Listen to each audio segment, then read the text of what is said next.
Lesser Lord Kusanali has escaped from the sanctuary of Surasthana. Go to the city and arrest the escapee immediately. How can that be? Stop thinking about it. Stop. It must be a trick of theirs. As long as I personally confirm it. Ah! Impossible. That's impossible. There must be something wrong with my eyes.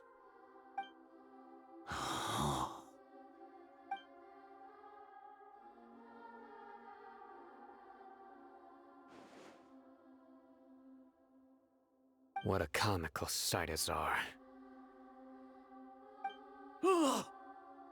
Once the Akasha has put certain thoughts into your head, even the Grand Sage can no longer see what's right in front of him. You all can only see the world in your mind, the one you think you know.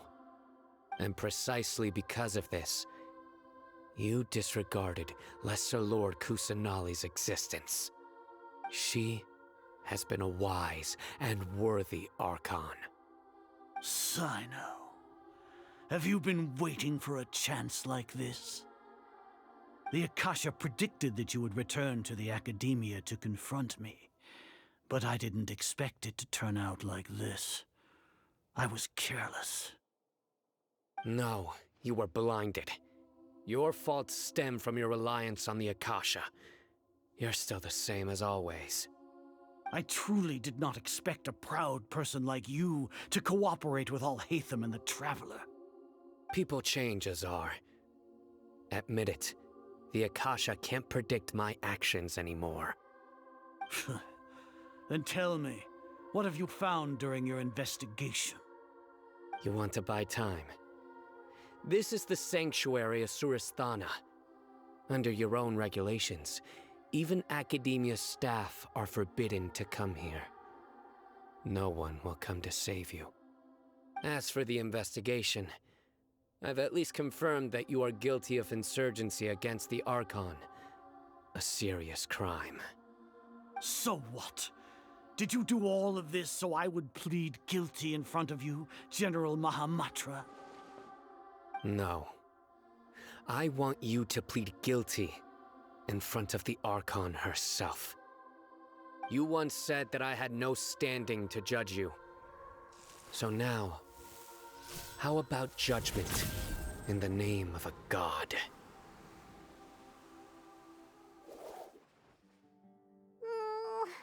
How long do we have to wait? Paimon wants to know how things are going out there. Paimon hasn't heard any sounds outside for a while. Hopefully something bad didn't happen.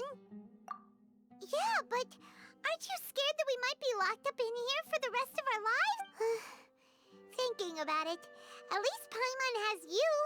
We could still chat like this. When Paimon thinks of Nahida being imprisoned alone in the sanctuary of Surasthana, Paimon can't help but feel sorry for her.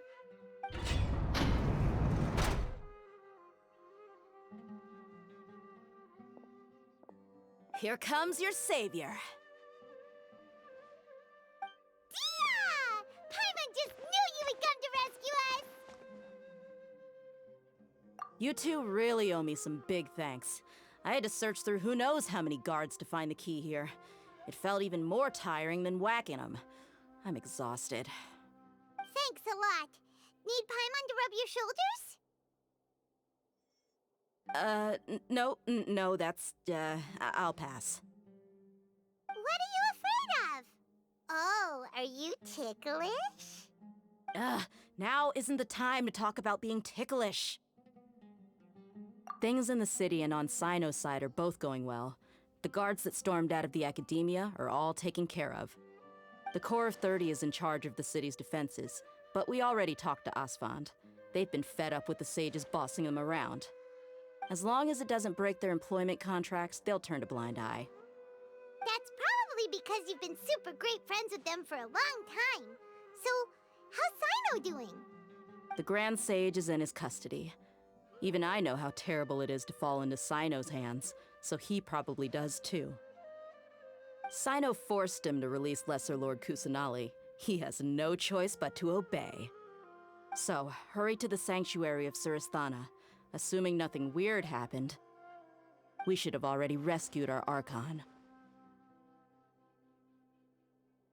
Honestly, I didn't expect our ragtag bunch to do this well. We just came together last minute to save the Archon, you know? Alright, you two better go. I still have to clean up some messes in the city. See you around.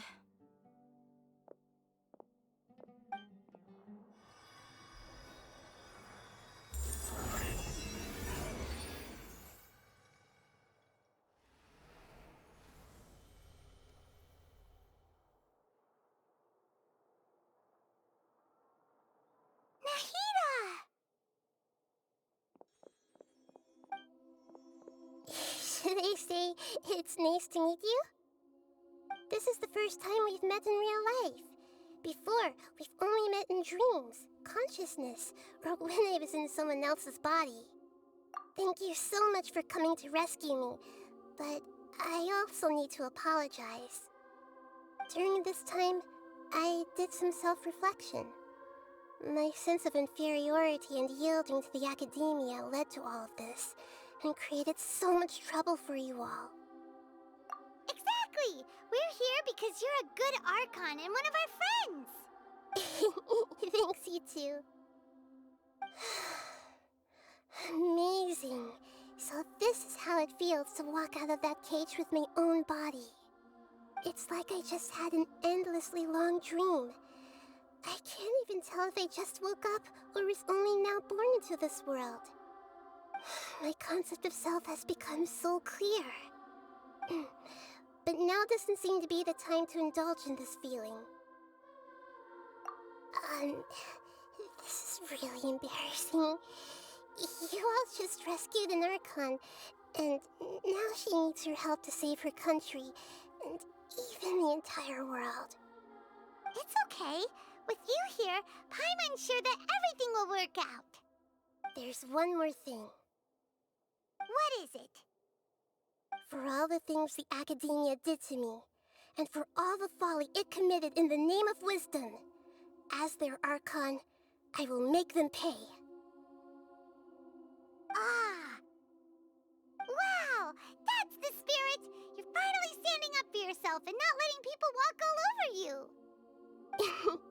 I understand now. To be a better Archon, I first need to better myself.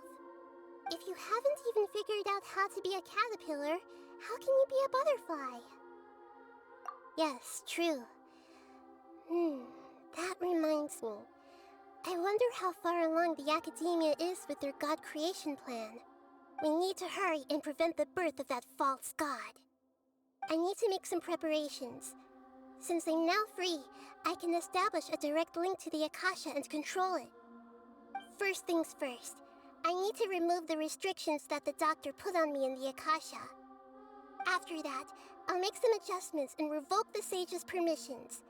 The Akasha will then be like how it originally was, only operable by the Archon. After all, the Academia betrayed Greater Lord Rukkhadevata's trust. This might take some time. In the meantime, you should also work on your own preparations. If we don't stop the god creation plan in time, we'll be in for a tough fight. How's it going, Nahida?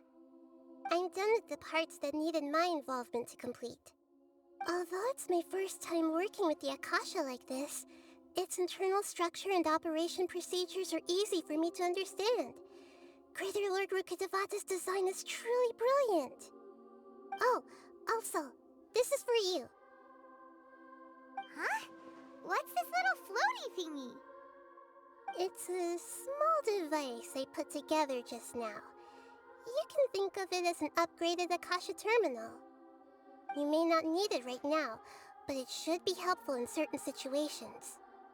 Wait! This thing has the same characteristics as Paimon! We're both small things that float! Oh, all the things that make Paimon special got copied! When Paimon appears with the Traveler from now on, people won't remember Paimon because she isn't unique anymore! It's alright, Paimon. It can't replace you. It's only a flying device, but you're the Traveler's irreplaceable friend. You're so good at comforting people, Nahida. If only the Traveler was as smart as you. I was simply telling you what I feel to be the truth.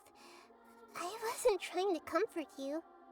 Nahida, you're a natural at this. What you just said made Paimon even happier. By the way, there's something I need to confess. Even though I'm the Archon and in control of myself again, I'm not very good at fighting. You may have heard that an Archon's power is derived from their people's faith. However, I'm not as well loved as Greater Lord Rukkhadevata. If we get into a situation where combat is our only option, I'll have to count on you, and I'll do my best to provide support. I'm glad I can rely on you. So the God of Wisdom isn't good at fighting? That actually sounds about right. I've located where the false god is. Time is of the essence, so let's skip to it. What is this place? Is this really the way we need to go? Wow.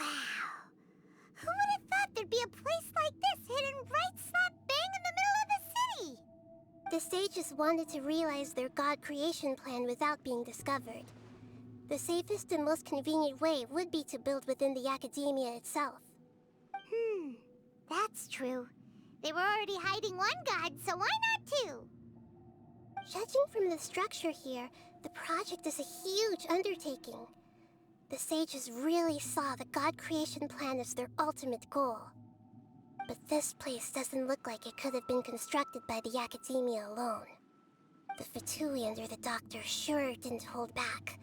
They provided a lot of technological support. Yeah, or else they wouldn't have been that generous. Is that it, though? I've always felt that this doctor is different from the academia sages. He doesn't seem to share their sense of urgency.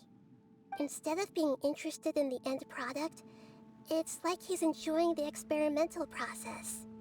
The Fatui Harbingers are all such weirdos. So, the doctor being weird is actually normal. So, this Fatui that they're trying to turn into a god is called the Balladeer? We had previously come into contact with his consciousness. He harbors particularly strong obsessions. One is the desire for a gnosis, since he was created to be the vessel for one. The other obsession is probably related to his past. I can't quite explain it. Paimon knows that he was a prototype puppet for the Raiden Shogun before he became a Fatui Harbinger. That's why he wants a gnosis so badly. There's no way he'd willingly be a test subject. Now with that temper and ego of his. It sounds like you know the Balladeer quite well. I see. Tell me more about him and what he's like. The more we know now, the better we can plan for and react to any future situation.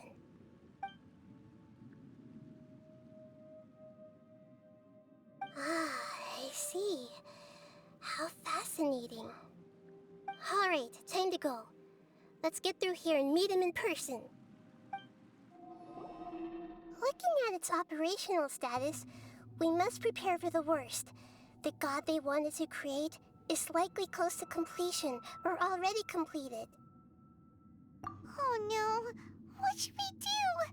Paimon can't imagine how hard it would be to fight against a Fatui Harbinger with a gnosis. Are you nervous, Paimon?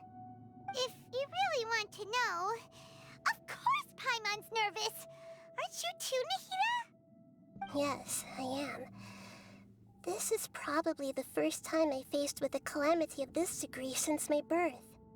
I feel not just nervous, but curious as well. Curious?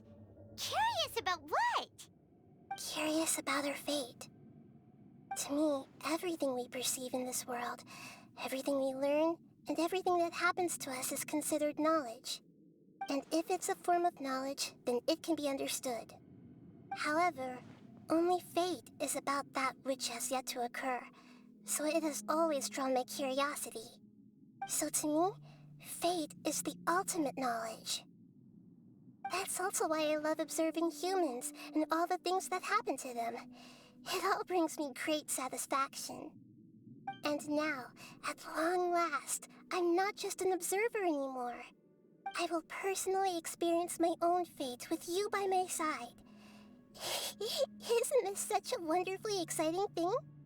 Ah, so that's what you mean. Paimon thinks she understands what you're feeling. Agreed. Okay, let's continue on. I can sense his aura from here.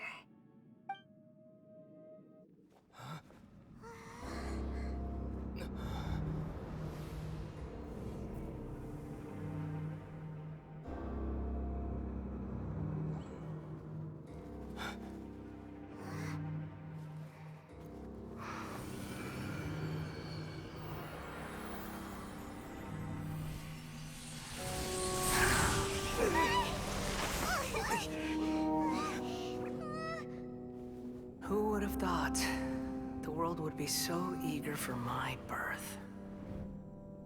I remember you, Booer, the god of wisdom, and standing beside you, the traveler.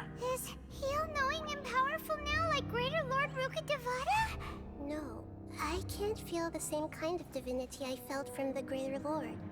It seems that the sages didn't get the chance to infuse the divine knowledge capsules into him. But even still, he has undoubtedly become a true god now. So we're too late?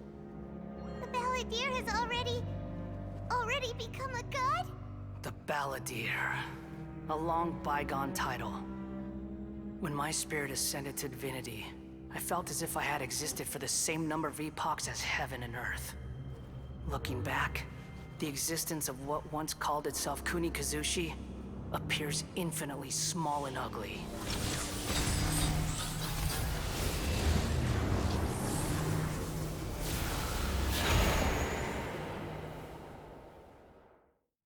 This imposing aura, it really feels like a god's. A body that capitalizes on the Balladeer's original construction as a mechanical puppet, with the Gnosis serving as a constant power supply. How much effort and resources did the sages put into this? From a purely technological perspective, it's a commendable achievement indeed. It's no exaggeration to say, this is the culmination of human wisdom. You sure are something! Dishing out compliments at a time like this? But I don't think he's reached the spiritual height of a god. Strife is engraved upon every god and every gnosis brought forth into this world. Can you feel it? The exhilaration of such power, and the thrill of anticipation for our contention. Nahida wouldn't feel the same things as you! Do you not realize that you are interrupting a conversation between gods? Lowly creature, know your place. The strife engraved upon a gnosis. You're talking about the Archon War. Tevat's current peace was not easily won. I didn't personally participate in the Archon War, but the way I see it, all those losses were meaningless, driven by the demands of the laws. There's no point in bringing it up again. Is that so? Yet I am deeply disappointed that I was never allowed the fortuity to personally participate in the Archon War. This is a first. Encountering a god in this world who does not crave power. No wonder your own people have abandoned you, god of wisdom. Your judgment is as your existence, unsubstantial. This is where everything ends, Booer, the god of wisdom. You should know that wisdom cannot solve every problem. Like now, where your only option is to face me in combat. Come! Let us reenact a scene of the Archon War. come and inaugurate my birth as a god.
This is supposed to be a battle between gods, yet you choose to hide behind a mortal. And now, you're acting like you'd sacrifice yourself for a human. Are you having fun proving a false sense of heroism to yourself, Booer?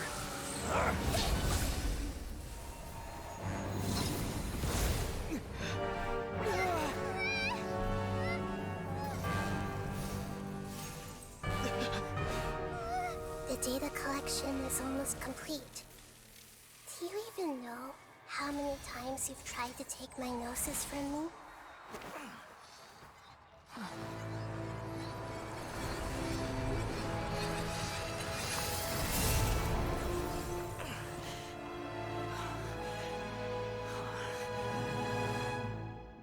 We just concluded the 168th loop. Did you know that in the effort to create you, the people of Sumeru were forced to live through the exact same number of Sub-Zerus festivals and samsara cycles? The power of dreams. When did you use it on me?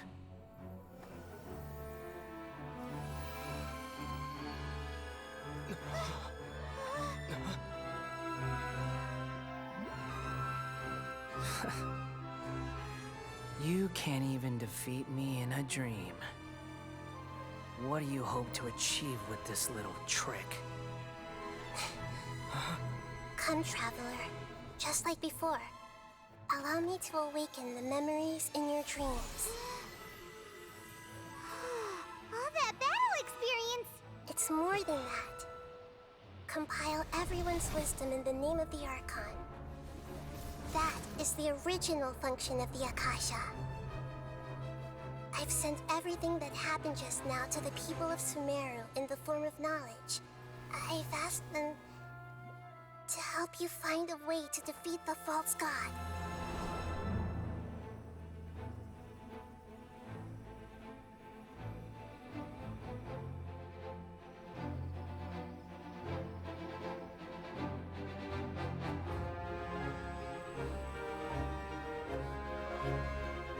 Now, all of Sumeru's wisdom is at your disposal. Meaningless tricks won't save you.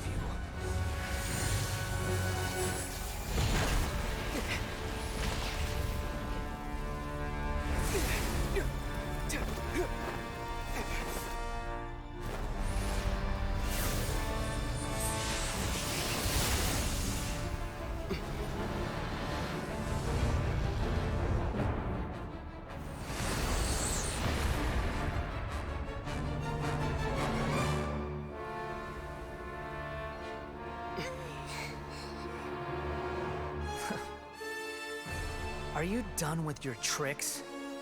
Can I finally take this as a real battle between gods? I'll leave this to you, the first sage of Booer.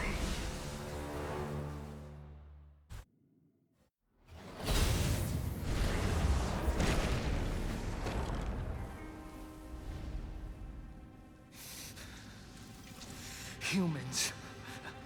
Filthy humans.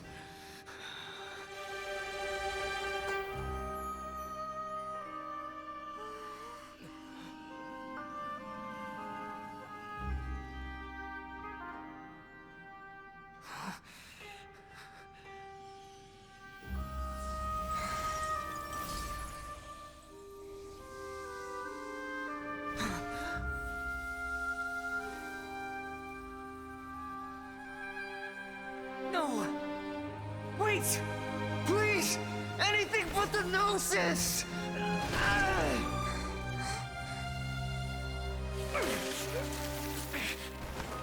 That's mine! Don't even try! I'll never go back!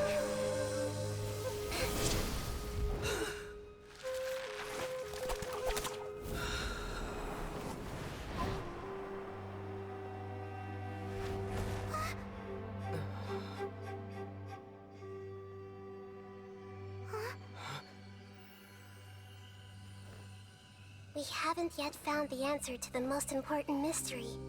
Irminsul is still waiting to be saved. With the power of another Gnosis, we may now finally understand the last memory of Greater Lord Rukkhadevata.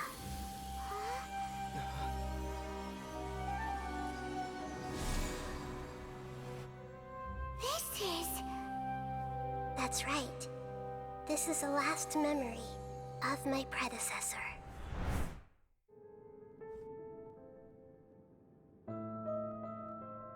Huh. This sure seems very different from what Paimon imagined. Shouldn't Irminsul be in this realm of consciousness? Yes, that is our destination. But I didn't expect the remaining consciousness of Greater Lord Rukkhadevata to be as polluted as this. Forbidden knowledge? It seems you know about a concept that even I don't completely understand. Could you tell me what you know?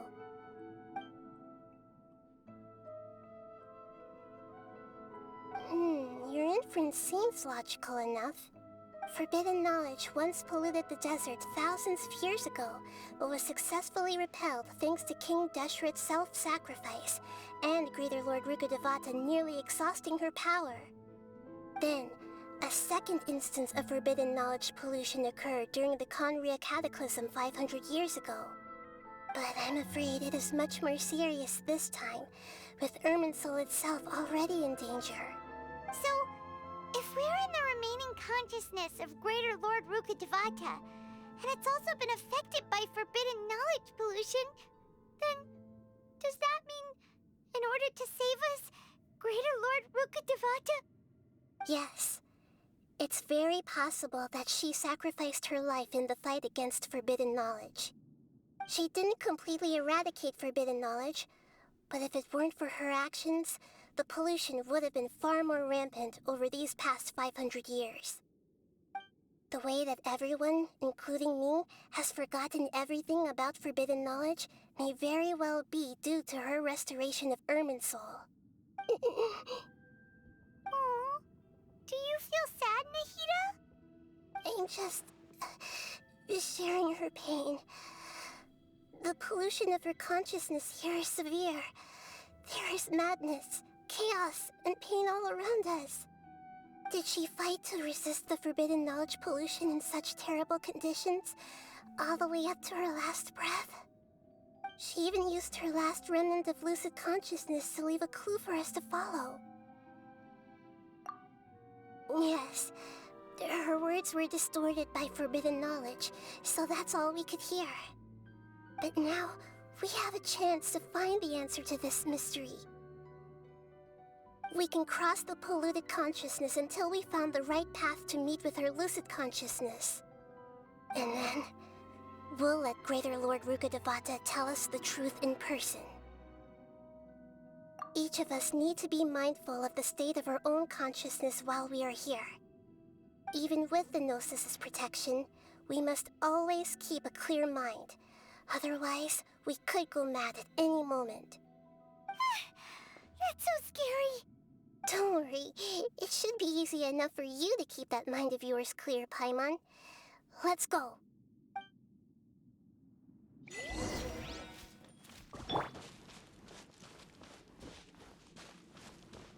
Are we in the air?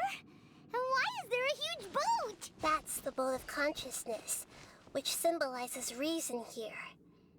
Its course is the direction our consciousness is traveling towards. If we lose control over our consciousness, we will fall into madness.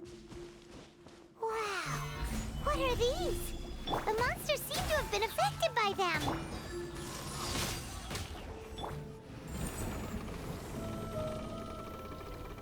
We changed direction. Are we still going the right way, Nahida? Mm-hmm. Judging from the current route, the boat of consciousness will soon take us out of here.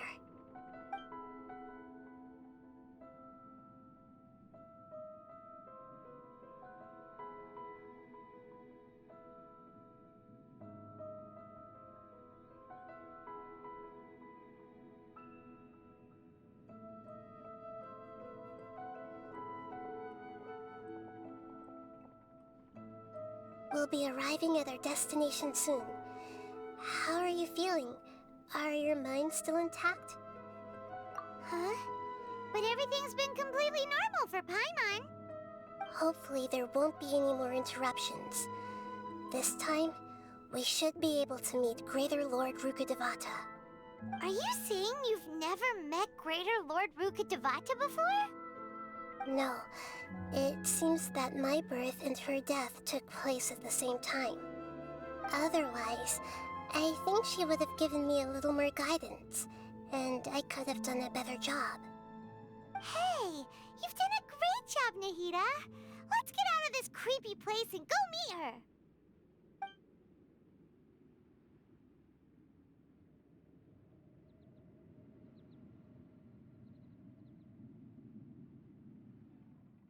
So, is this the place you were talking about? The base of Irminsul?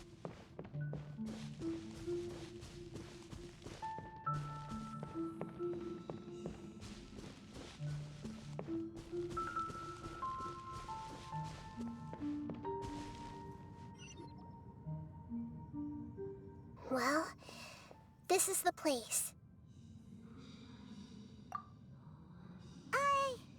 We're here to find Greater Lord Rukkhadevata, right? But the one standing over there is... Is that... me? She looks exactly like me. Are you Greater Lord Rukkhadevata? Yes, that's me. Are you surprised by my appearance? Irminsul and the surrounding lands have been reproduced here as they were years ago. But this is just a realm of consciousness. We are manifestations of the same nature, hence why we would appear exactly the same. We're of the same nature. Why? Because you are me, and I am you.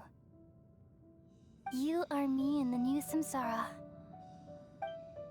The new samsara? As Greater Lord Rukkhadevata, I'm the avatar of Irminsul, and you are the purest branch snapped from Irminsul. Imagine it this way. Even if a tree dies, its branches will eventually take root and grow, continuing the tree's life in another form. I'm merely the remaining consciousness of Greater Lord Rukkhadevata. The real me has presumably died a long time ago.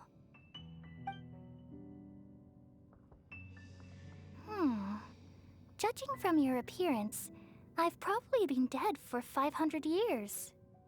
But you're finally here. My new self in the samsara.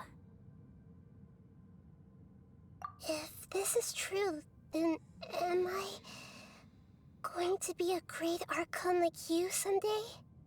Though we share the same nature, our fates are bound to be different. All things have their own fate. When a branch grows into a mature tree, it won't be the same as the original tree. That's why fate is the ultimate knowledge, isn't it? That's a great insight. Yes, very good. It's also precisely why you won't become like me. Really? But perhaps you may become an even greater Archon than I. I already see a determination in you that I didn't possess in my time, and the future that it leads you to will be yours alone. Along with the blessings from your past experiences. Don't worry. The growth of wisdom is like that of a plant. You only need to wait quietly for the flower to bloom. Come to think of it, the sages never had the faintest inkling of the meaning of wisdom. Thank you. Nothing makes me happier than discovering that the Archon I always admired was in fact myself in another fate. It's so nice to speak with you, Greater Lord Rukkhadevata. I've always wanted to meet you. The feeling is mutual. From the moment I snapped the branch off Irminsul and created you, I've also looked forward to talking with you. Could you tell me why you wanted to create me? And what exactly happened when you died? Ah, I see. You're here seeking answers, right? Everything that day, even the sky itself, changed into a color like this. At that time, the seven were all summoned to the nation of Conria. Except for me. I had a more important task to attend to. I had to protect Irminsul. The disaster occurred together with the pollution of forbidden knowledge. At that very moment, with my consciousness connected to Irminsul, I sensed something was wrong. The pain started to torment my mind. By the time I reached Irminsul, it was already displaying signs of corruption. Had I not repelled the pollution of forbidden knowledge with King Deshret thousands of years ago, I might have felt even more hopeless and lost. So what exactly is forbidden knowledge? It's a kind of knowledge that doesn't belong to this world, and a form of truth that can't be understood. It came from the very bottom of the abyss. Even I could never understand it.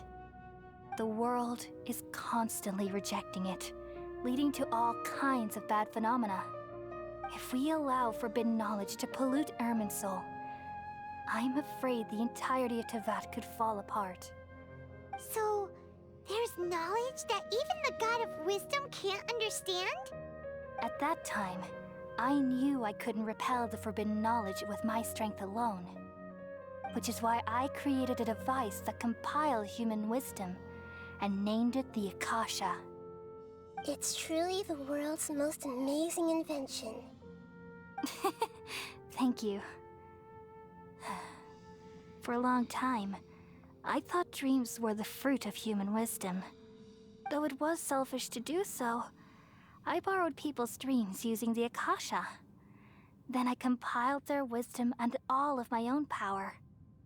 Well, did it work? Thanks to the wisdom of the people of Sumeru, almost all the forbidden knowledge was cleared from Irminsul. But things didn't go as smoothly as I thought. I had a terrible headache, which gave me an uneasy feeling. And then I remembered that my consciousness was also connected with Irminsul. It brought me knowledge and wisdom, but vile corruption as well. From the very beginning, my existence had been polluted by the forbidden knowledge. Oh no. How could that happen? I've experienced that pain in your consciousness. It must have been a horrible experience. Yes, but my feelings weren't important. The important thing was that even if I died, my existence and everything related to me would continue to exist in Irminsul as memories and knowledge, meaning that the forbidden knowledge couldn't ever be permanently eradicated. And there's no way for me to eliminate myself. It would be a sort of paradox. So, I took the purest branch of Irminsul as my incarnation in the next samsara, and left a trail of clues. All in hopes that you would come here and remove me and my pollution from Irminsul forever. Wait, no, I can't. So you realize what that implies. You are very smart indeed. Irminsul has all the knowledge and memories of this world. And as you've realized just now, removing me from Irminsul means I essentially will never have existed in this world. But this is the only way to save Irminsul. People love you so much, and they've missed you so much over the past 500 years. I am exactly the same. So how can we just forget you like this? Is there really no other way? There must be something else I can do. You're the god of wisdom, Booer. You should know that there is no other way. But this is so cruel. I don't want to forget you. No need to feel so sad, Booer.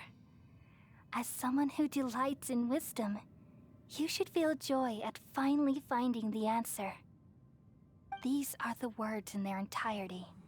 The answer you've been seeking all along. Let the world completely forget me.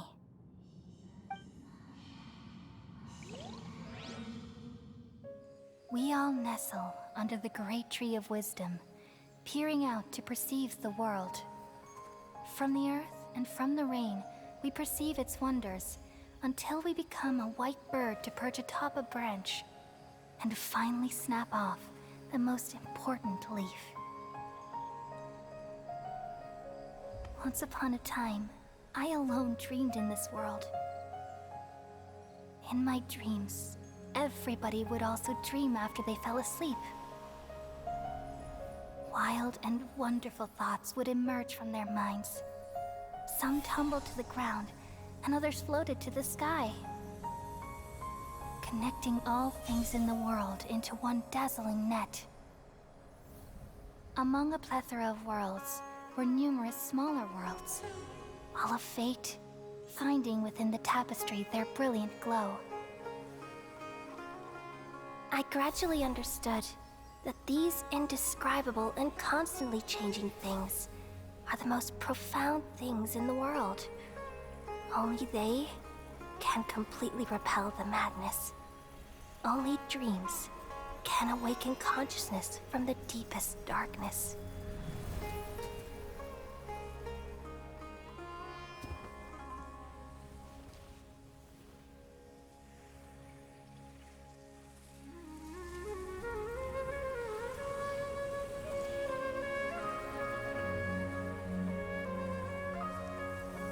I'm the one who posed this question, yet also the one who sought a solution. Saving the world with the dreams of the people used to be my answer. And now, you've also found your own answer, and I shall return all the dreams to the people.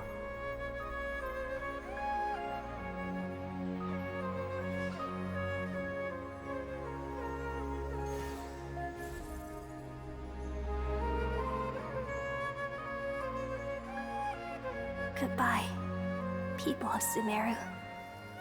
May you be blessed tonight with the sweetest of dreams.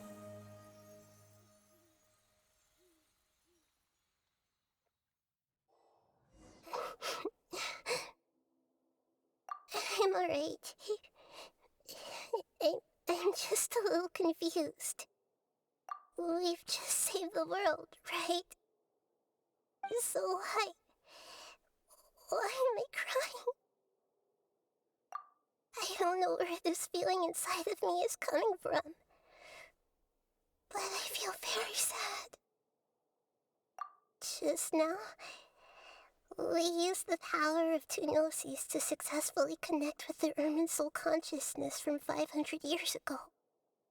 Then, We removed the remaining pollution from Mermansoul. Yeah, what's wrong? Weren't you there just now?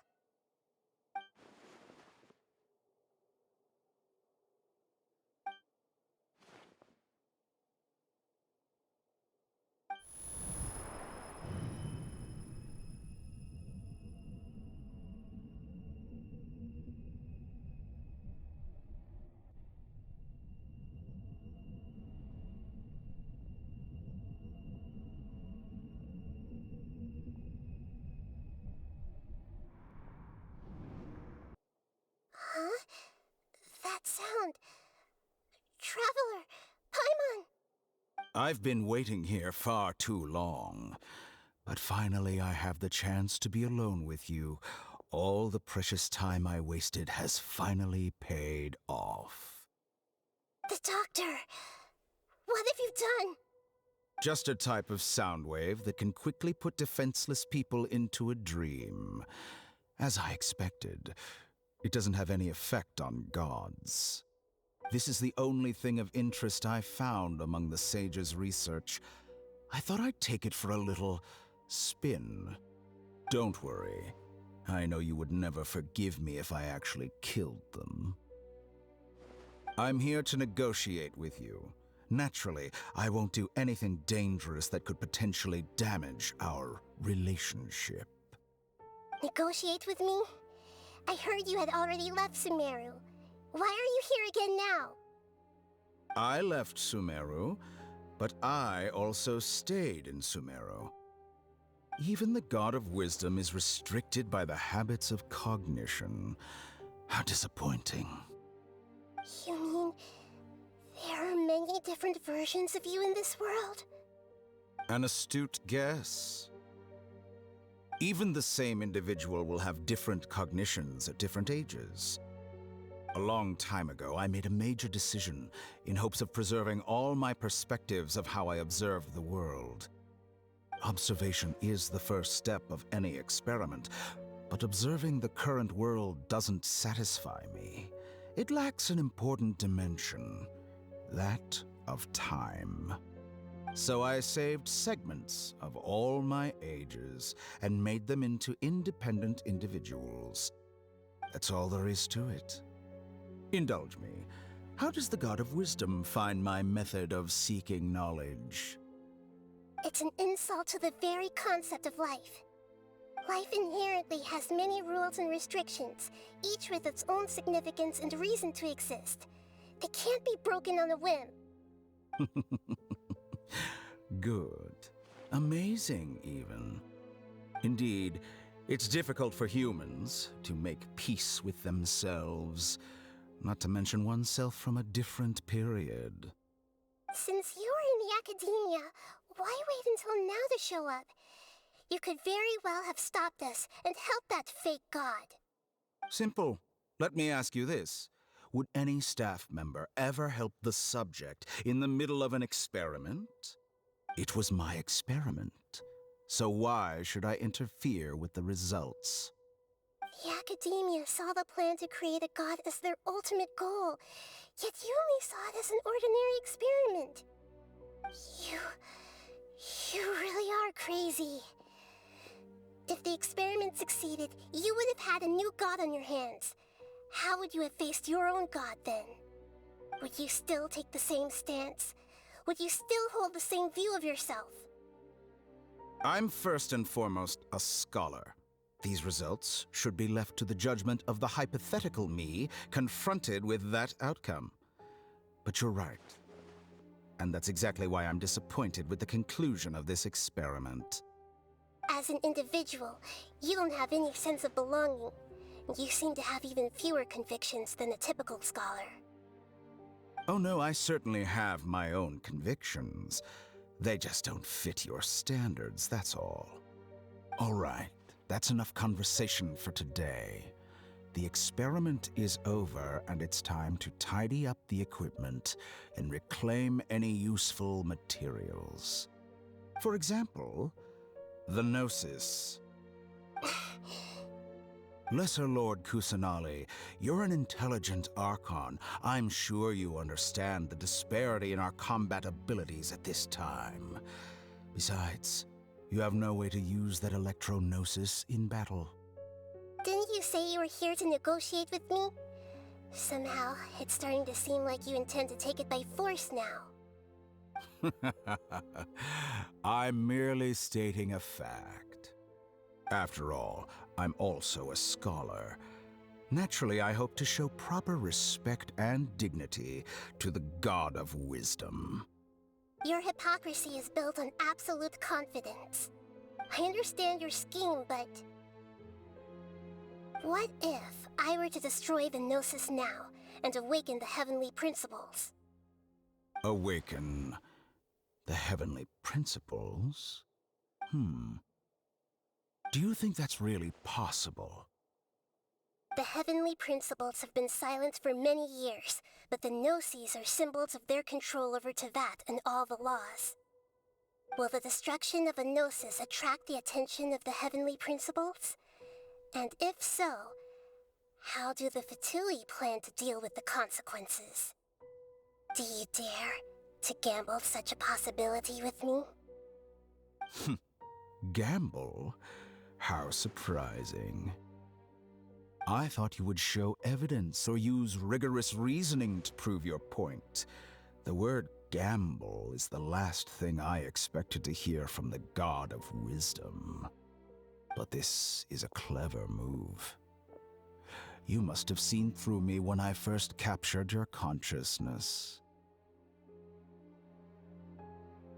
As a scholar, I respect all possibilities. This has always been my principle and is an essential trait as an experimenter. Indeed, I can't ignore this possibility. So tell me then, what are your conditions? This foreign Gnosis will only lead to disaster if it stays in Sumeru. But this electro-gnosis is the prize I obtained after defeating one of your fellow Harbingers. Now, as the one who initiated this cascade of events, shouldn't you pay the corresponding price? Price? Interesting. What price would you have me pay? How about erasing all your other segments? So this is how you wish to restrict me, the most threatening opponent of the Nation of Wisdom. What you request of me is like plucking out the eyes I have placed in the dimension of time. Segments are extraordinarily difficult to make. They require extremely rare resources and enormous amounts of time and effort, requiring me to destroy them all here and now. Bravo. A suitably wise decision on your part. Yes, how very interesting. Can I assume that you have long been wary of me? Among all the versions of me, this segment you see now is the most selfish. If it weren't me, your idea wouldn't have worked. What did you see when you were imprisoned? You were observing me, and that's how you know I've long grown tired of their doubts and endless arguments. Like you said, it's difficult to make peace with yourself. Being as smart as you are, have you managed to do that? I see. If you think all those versions of me are worth a gnosis, then deal. You sure didn't hesitate much. Is the relationship between all the versions of you really that bad? I don't think there's any need to dwell on that. The surplus versions of me can be exchanged for a gnosis. Do you think anyone can offer themselves at a higher price? Besides, with my abilities, it's only a matter of time until I find better perspectives. Perhaps it's best to say, you're just temporarily ahead.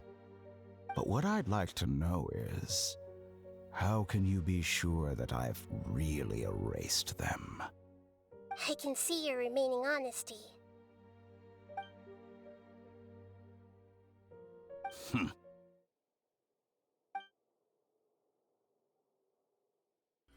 What a ridiculous decision! Sheer You can't be foolishness. serious! How could I have been so short-sighted? You think this is the end? I'll have my Please revenge. You'll make this moment count. You will regret this.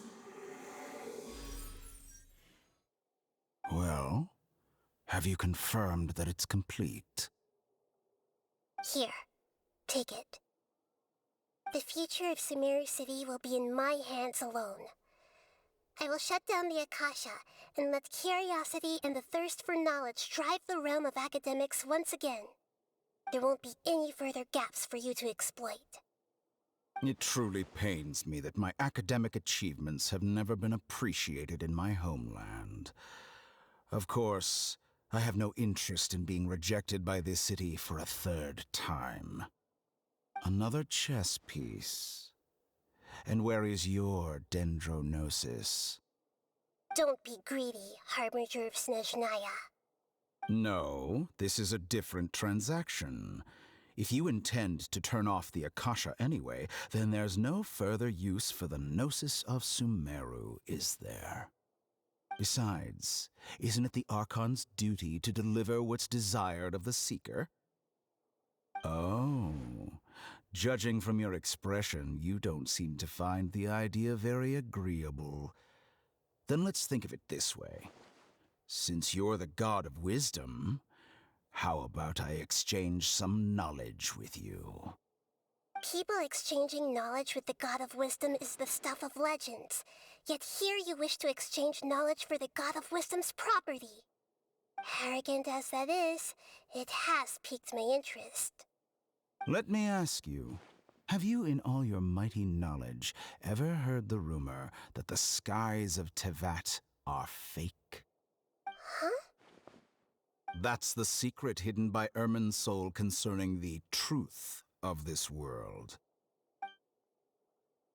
Once I finish telling you about this, it will be time for me to say goodbye. With negotiations, we've all gotten what we wanted. I'm very glad I got to meet you like this. Your arrogance may know no bounds, and convictions may mean nothing to you. But I'll still listen to what you have to say.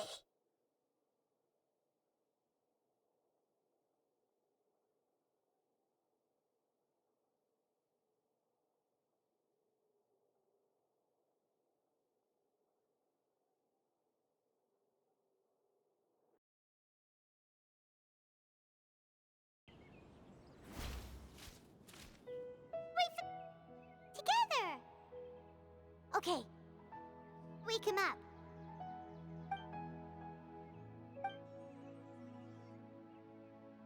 Are you awake? Kali says it's time for breakfast. Come on, get up! Good morning! How are you feeling today? Good to hear. It looks like we've recovered pretty well. Not even Tainari could stop us from going out now, right?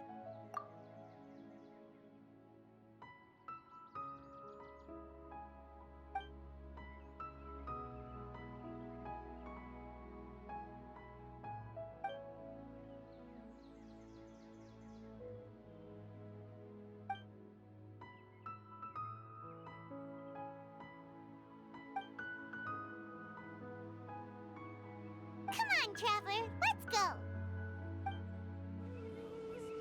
Good morning. Looks like you're awake. Yep, yep. I prepared some breakfast today. Please have a taste. I hope you'll like it. It's nice to have you here so we can eat something yummy. Well, now that I've recovered from Elazar, I'm feeling better than ever. I can even prepare 4 or 5 meals a day now. And Paimon bets they're all delicious.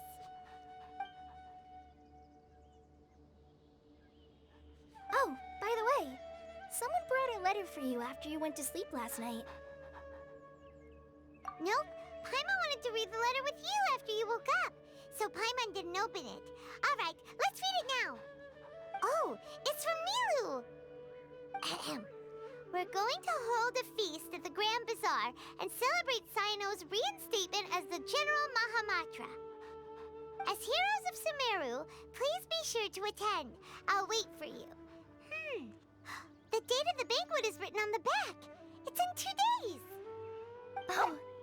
also heard that you've become heroes here as well. That's amazing. Everyone's aware of your abilities. There's no need to be modest. Anyway, let's go to the Grand Bazaar to have a look. Oh, before you leave, be sure to inform Master Tainari. Tainari!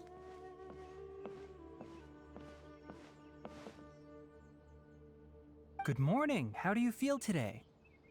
We feel much better. How about you? I'm recovering well. Thanks for asking. But from the looks of it, you seem to be already busy with work again. It's fine. I'm not that busy, really. The Elazar patients have recovered, as well as Hypatia. For now, I only need to tend to my Forest Watcher duties. It seems once Irminsul started getting better, everything else started to recover too. Yes, but there are still some residual effects. The withering is one example. Though it won't spread anymore, the existing zones won't just disappear.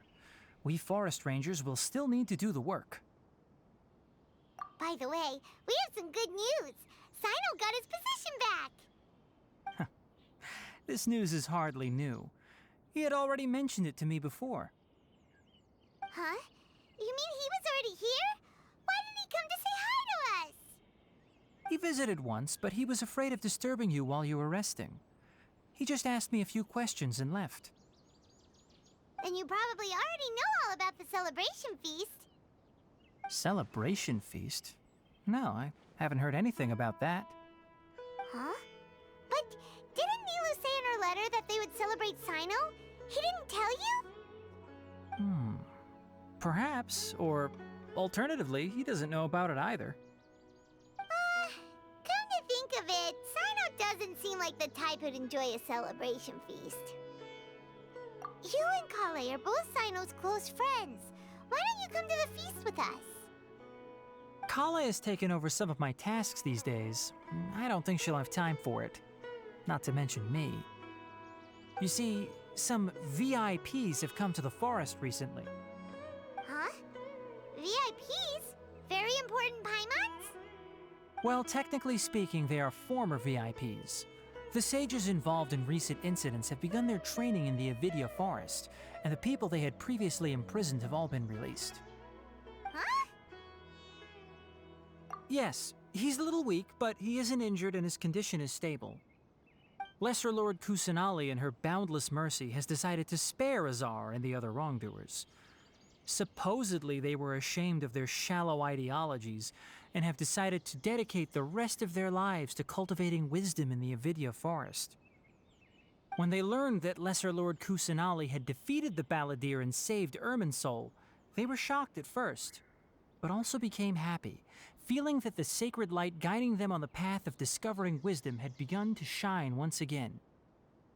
As a result, work has increased for the forest rangers. That sounds really exhausting. There's nothing we can do, really. But that's another topic. Back to the matter at hand. Are you two planning to head out? Ah, right! We're here to request permission to head out. Would that be okay? You've recovered well. You may go, but be careful. Yay! Will do! Is there anything else you'd like to ask about? Ah, yes. Thanks for remembering her. She continued her training in the forest after she recovered. As a scholar, she never slacks off. A lot has happened lately. Kale and I have been busy, but don't worry, we'll take care of ourselves. As for Sino's reinstatement, the more I think about it, the more I suspect that he just doesn't have a single clue about this feast. But this does remind me that Kale and I should find an opportunity to celebrate him as well. He has helped me a lot during this time. And you as well. Thank you. Take care.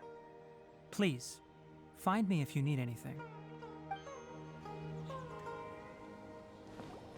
Well, there won't be any problems if the feast starts at that time. Everything has already been prepared. Mr. Zubair, I finished tallying things up here. Well, except for the guests. Is a simple reply really that much to ask of our guests? It's affecting our arrangements. Oh, it'll be fine. Besides, it never hurts to get things ready in advance. I was thinking the same thing. The feast will be held sooner or later, right? Hey, Nilou! Traveler, Paimon! We got your letters, so here we are! You're the best! The other guests haven't even replied yet. Huh? Are we the only ones that have arrived? Yeah, I had someone deliver letters to all of our guests. But maybe everyone is still busy with other things. Look, I get it. Sumeru is in an extremely important period of transition right now, but even if your friends are important figures, they shouldn't just ignore your request like this. Nilou is Sumeru's #1 celebrity, after all. You have no idea how happy I am to talk to people with good taste. If you consider enjoying Nilou's dances having good taste, then almost everybody has good taste. Because Paimon thinks everybody will love her performance. That's right. We all think she's amazing too. Nilou is an absolute favorite among those of us who frequent the Grand Bazaar. For Outlanders, you have a great eye. Master Zubair, let's have a vote for the most outstanding audience members next time. I think these two may win. Nonsense! It is not for us to determine the value of an audience. But indeed, we could try giving gifts to people with particularly good taste. I heard there's a device in Fontaine called a camera that can record people's appearances as pictures. Such pictures would make superb gifts. Ooh, good idea. I wonder where we can find one. I don't want you giving pictures of me to everyone. I'm satisfied just being able to perform here. There's always a lot going on at the Grand Bazaar. Yeah, and that's why I love it here. Traveler and Paimon, could you help confirm if the letters were actually delivered? If for some reason they didn't receive the letters, then please tell everyone that there will be a feast here. Yeah, we can also check out how everything in Sumeru is going now. When I wrote the letters, I heard that Dia was in Port Ormos, and Alhaitham was at the Academia. As for Sino, we've only heard that he appears at the Academia from time to time. I'm not too sure about Ramon's whereabouts. My guess is that he's with Dia. As for Dunyarzad, I just hope she's feeling better. I sent her a letter, but I was afraid of disturbing her. If you have time, please ask about her for me. Okay, got it. Let's go, Traveler.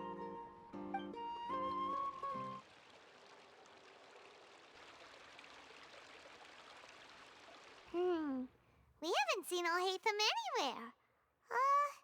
Let's ask that person over there.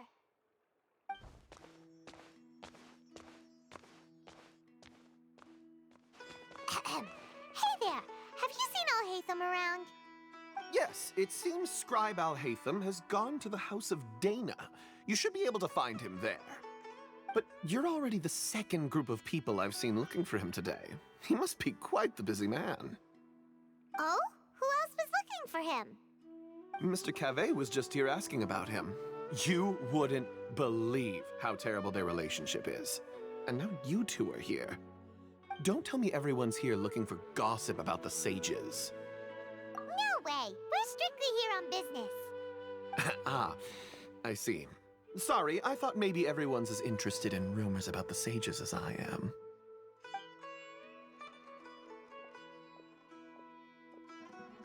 Alhaitham should be around here somewhere, right?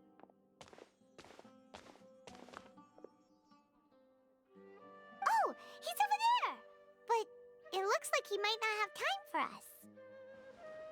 Just put down that worthless book and tell me what happened in the Academia. This is not just some worthless book. Do you have any idea how difficult it is to find a physical book like this in Sumeru? It doesn't matter. It's probably just another thing that you used your authority to get your hands on anyway.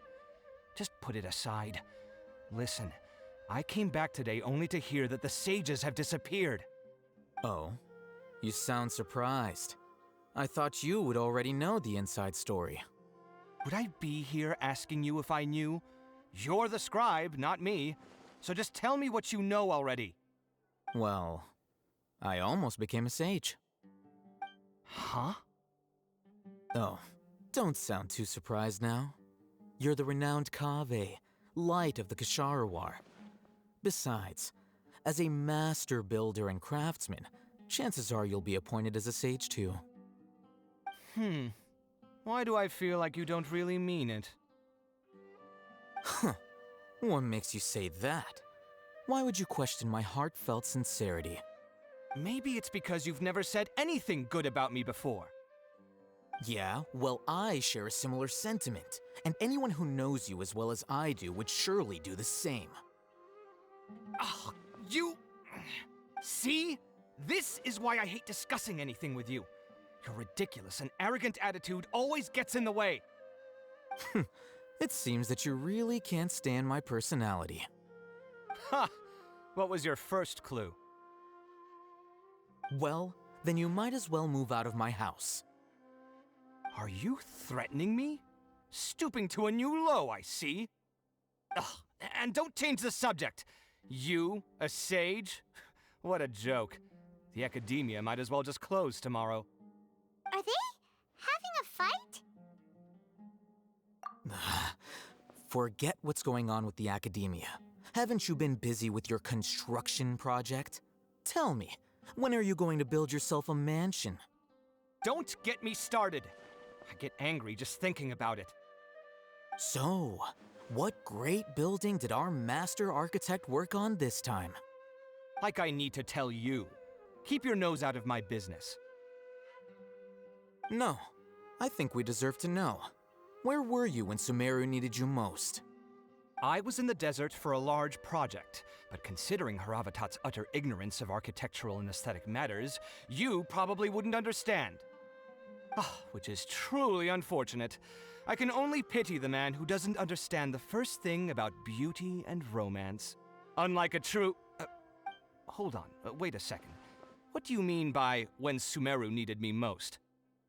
Well, while you were out fiddling around in the desert, many people came together to save Sumeru from a crisis. Ha! And you think I'd believe that? Look, all you really need to know is that Azar and all his accomplices have all been overthrown. Huh? What nonsense are you talking about? It's no skin off my nose if you don't believe me. It's not like my Darshan was the one trying to apply for funding from the Grand Sage. Yours, though, on the other hand... You know what? I'll ask around. I'm sure someone knows what's going on here. You're dead if I find out you're lying to me.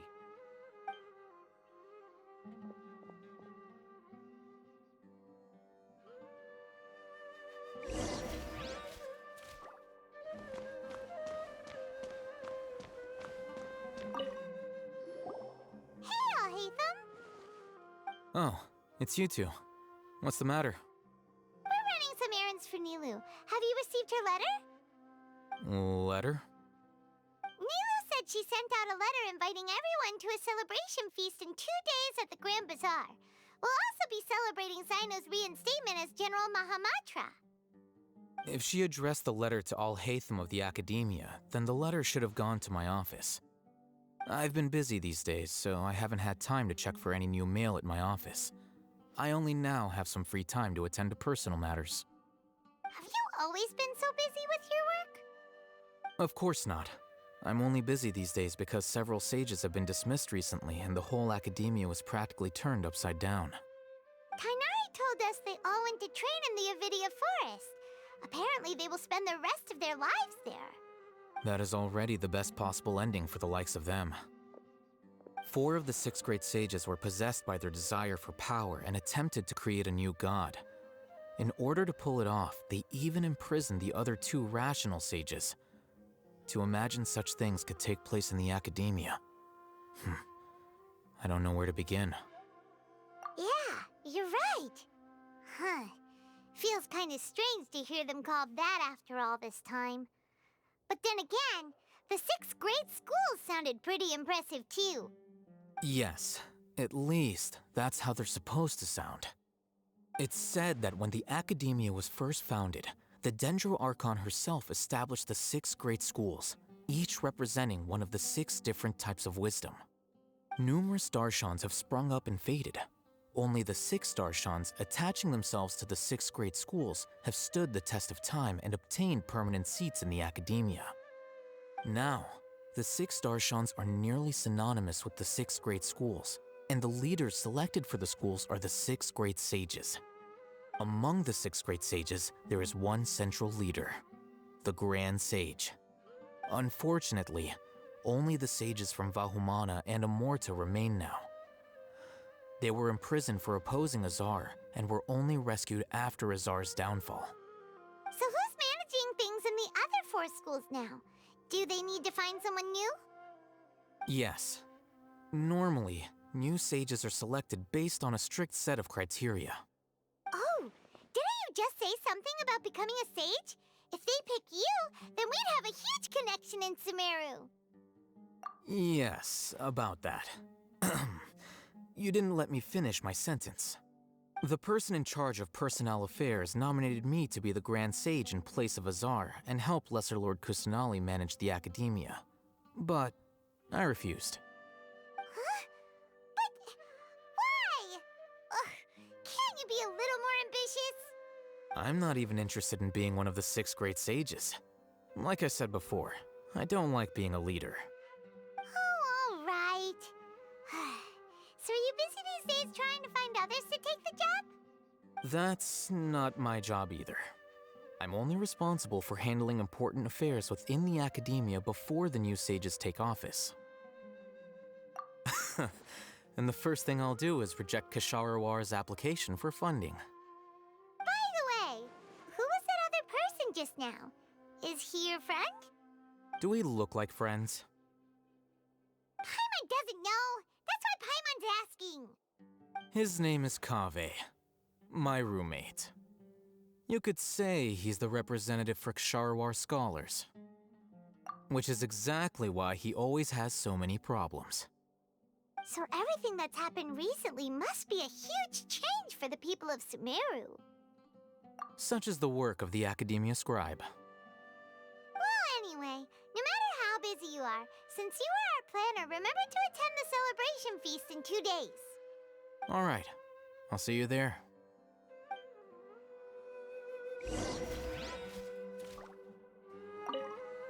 The House of Dana is the last quiet place in the whole Academia now. I was originally planning to stay here a little longer, but there's a chance that Kaveh might show up again. Tuh, what a nuisance. I'd better go somewhere else.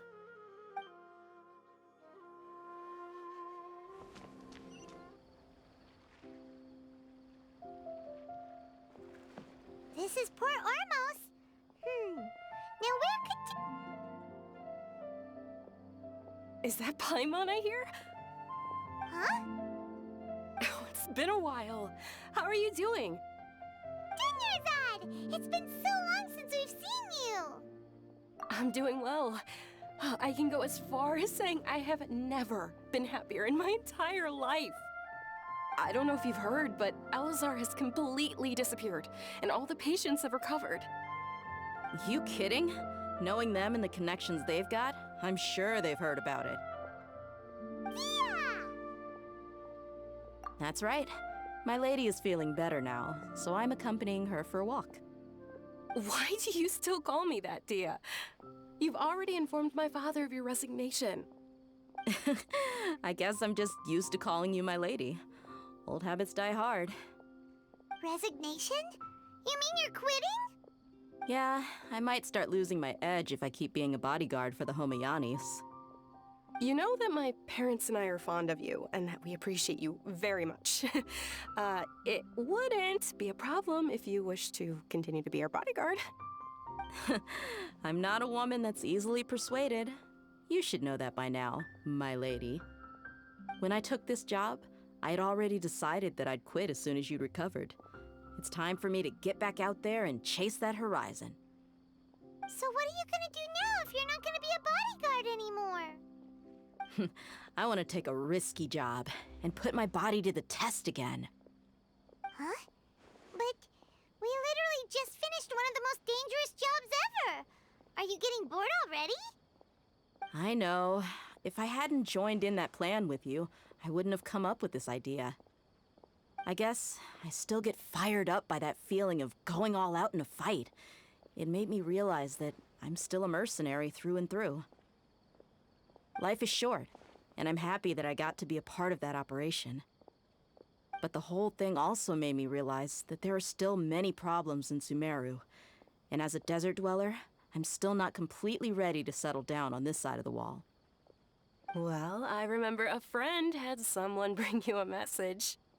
You mean I'll hate them? I didn't expect him to still remember that. I thought he was joking. We just came from talking with Alhaitham at the Academia.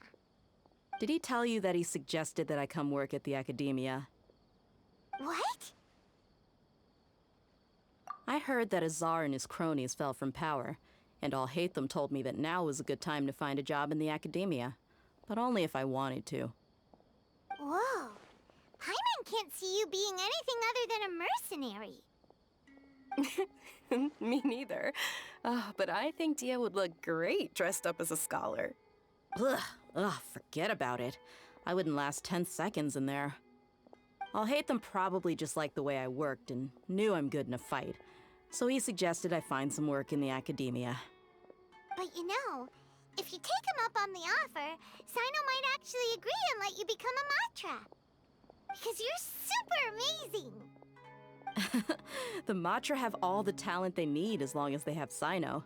I prefer to be free to live however I choose. In fact, I chose this job from the very start because I knew it'd be right up my alley. Even if being a mercenary means facing all kinds of danger. A lion has to return to the wild sooner or later. If anything, being your bodyguard has been unfamiliar territory for me. I don't want to see you go, but I'll respect your decision. I'm glad to hear you say that. Come on, no need for the sad face. It's not like we'll never meet again. Once the whole Dendro Archon thing is settled, everything in Sumeru will take a turn for the better.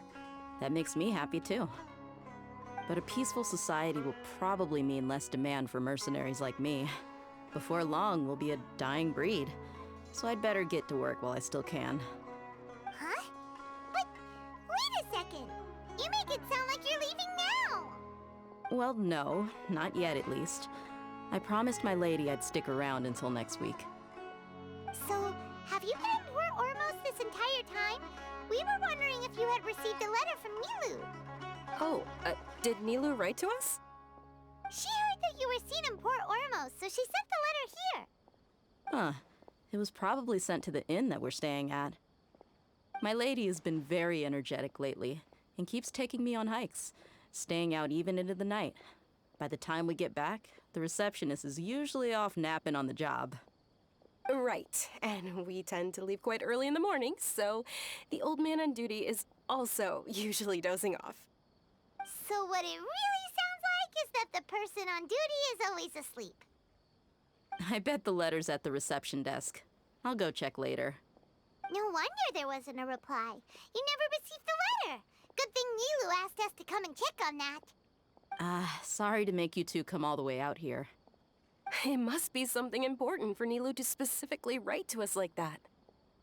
Yes, she said they were preparing a victory feast in the Grand Bazaar, and will also be celebrating Sino's reinstatement as General Mahamatra. She was hoping you could come. Great! I'll be sure to attend. Count me in too. But is there some sort of dress code or anything for the feast? Can I just show up looking like this? Since it's being organized by Nilu, I don't think she'll be too picky about that. If anything, I think she wants to see us as our most natural selves. All right, then this is how I'll show up. The feast will be held in 2 days, so don't forget. Sure. Thank you so much for letting us know. We'll see you there.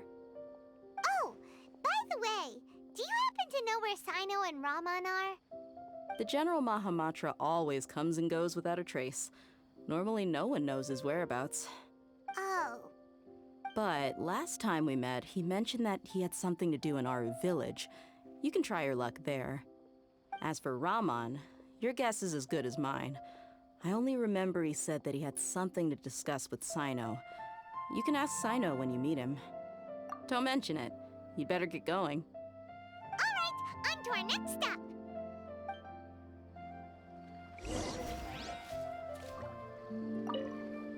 After recovering from Elazar, everything seems so different to me. When I look at the scenery I visited before, it has a completely different feeling. Yeah, you need to be stronger than an ox to take life by the horns. I think I've heard you say something like that before. But today, I finally understand what you mean. Is there any place you'd like to go? I can accompany you. I've got time. What if I tell you that I want to go to the desert? Fine by me. If we go to the desert, I can introduce you to my friends there. But we should prepare and get everything we need before setting off. Let's go! I'll go pack my luggage now. After we're done with the feast in 2 days, we can go have fun in the desert. You can count me in. It's been a while since we last visited Aru Village. Ah, there's Sino!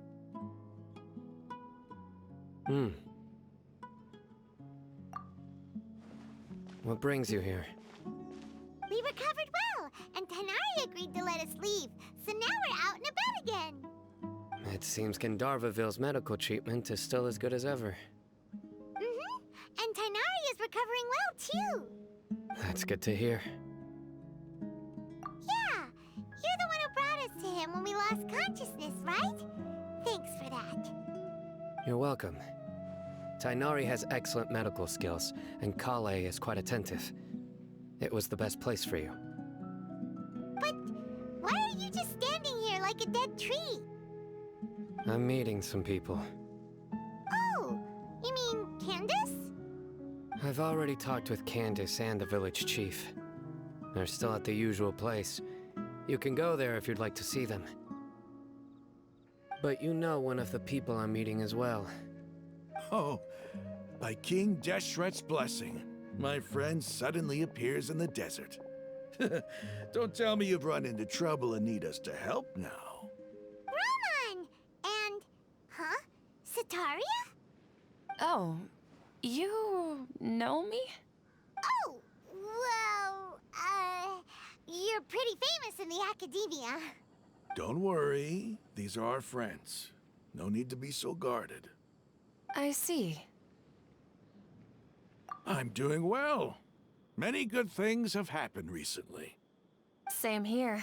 Really, I feel that my whole life has started to shine after suddenly finding a new direction. Oh, tell us everything. Yeah, you go ahead. Alright, well, I suppose I should start by saying I've decided to leave the academia. What? It's not that I've given up on being a scholar. Instead, you could say I've found a new identity. I will no longer pursue research like a typical scholar, but I have not completely given up on my relationship to knowledge either. I can see what you're saying now. What do you mean? I plan to leave the academia and return to teach here in the desert. Wow, so you want to become a teacher? Sataria will return to support education here and teach people from the desert.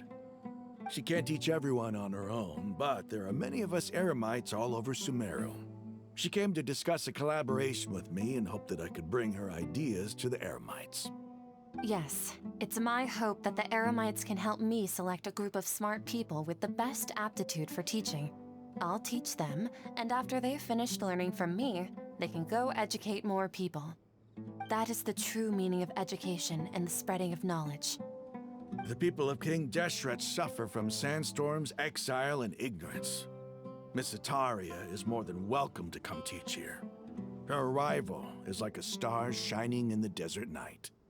The stars have always guided caravans, thieves, soldiers, and travelers who get lost in the night. They lead those in the dark out of trouble and back to safety. Oh, please. Where's all of this coming from? I'm starting to feel a little embarrassed. You deserve these compliments. Mercenaries are accustomed to danger and don't fear death, which is why we recognize extraordinary actions that common people would easily overlook. Setaria's idea will bring much good to many people. At first, I feared it was destined to fail. Everyone knows that the Academia doesn't allow scholars to teach in the desert without permission. As you know, all knowledge is under their surveillance and control, and very few desert dwellers are as lucky as me. But what I heard at that time has been haunting my heart, as if there were lightning bolts constantly bombarding my soul. Setaria, you tread a treacherous path, and the longer you ignore it, the tighter the Academia's grasp on you will become. Setaria, why haven't you gone home? Never forget that the desert that belongs to you lies elsewhere. Miss. These words sparked something in me, and I knew that I had to bring something back to my people after going home. I gathered up the courage to approach the Grand Sage, only to find that he was no longer at the Academia. Lord Sino told me that Azar didn't belong there anymore. Azar has received much-needed punishment. Though, if you ask me, it may have been too light. You probably have already heard. Lord Sino helped me obtain permission to leave the Academia for the desert, and accompanied me here to discuss collaboration with members of the Eremites. My plan was able to go smoothly thanks to him and Rahman. You're all doing so much for the desert. Aside from that, I also have some other business to discuss with Sino. Lesser Lord Kusanali has allocated many resources to support and develop the desert. I've done some business for her, and part of it required the assistance of the Eremites. I applied for a few batches of educational materials from the Academia, and sent them to several groups in the desert, as instructed by Lesser Lord Kusanali. I believe the people will make good use of them. That's exactly what the people here need. Physical books and other related items. If it weren't for Sino and Lesser Lord Kusanali, I'm afraid we'd never be able to get our hands on them. Apart from this, the Academia is also recruiting scholars that are willing to teach in the desert. I'll let you and Setaria know as soon as I have any more news. We must be persistent about this, and maintain these resources to ensure long-term effectiveness. This is the first time in hundreds of years we've had a glimmer of hope. I think this may be the turning point for the desert. Remember these words. Here lies our faithful priest, Kasala. His wisdom is a miracle among the people, deserving of high praise and admiration. I hope people with wisdom like that priest will rise again among the desert dwellers. Then we'll once again see the wisdom and glory that once shook the world. Enough about us. Are you here to discuss some business too? No, not at all. We're actually here on behalf of Nilu. Nilu wanted to write to everyone, but she wasn't sure where the letters should be sent, so she asked us to come find everyone personally. A celebration feast will be held in 2 days at the Grand Bazaar. She hopes that all of you will be able to attend. At the feast, we'll also be celebrating Sino's reinstatement as General Mahamatra. Although, judging from your appearance, it seems you've already been reinstated. Paimon thought you would only start working for the Academia after the feast. Celebration? Feast? It's the first I've heard of it. Tighnari was right. He really didn't know. This feast is for you, Sino. Sounds to me like you'll have to be there. It's rare to see that kind of expression from Lord Sino. You must not like feasts very much. No, not really. But I'll go. Well, I still have a lot to handle here. Besides, I need to look after Miss Setaria in the desert, so I'll have to pass. I'm afraid I won't be able to join you. Although, if you'd be so kind, please give a message to Miss Nilu for me. The message is, I'm sorry for how I treated you before, but now I understand the beauty of your dance. It's like a light shining in the sky. You and the art you symbolize are not only beautiful, but also lively and powerful, so much so that it was prohibited. Please keep dancing, and someday I'll be able to appreciate your art in person. Okay, we've got all that down. Our job here is complete as well. Oh, Sino, remember, party's in 2 days. Make sure you're there. Got it. Anyway, our preparation has been going smoothly these days. Can such good things really be happening in the desert? It's almost hard to believe. Yes, even if you can't bring yourself to believe it, you should at least believe in those of us who are working hard to make it a reality. Indeed. Take it one step at a time. There is still a long journey before you. What heartwarming words. Everybody's already here. Looks like we're the last ones to arrive. I'm here. Ah, there you are. Well, look who finally decided to show up. You look like you came here immediately after finishing up some work. I'm very happy to see you here. But we're not late, are we? It's just that everyone else arrived ahead of time. I propose that the last one who arrived be put in charge of today's speeches. Nah, there won't be any speeches today. Oh, really? Well, even better. Come join us over here. Let's share some great food and drinks, and chat about all sorts of fun things. Everything looks quite good. Wow, Paimon can't wait! Traveler, just look at all the delicious food here.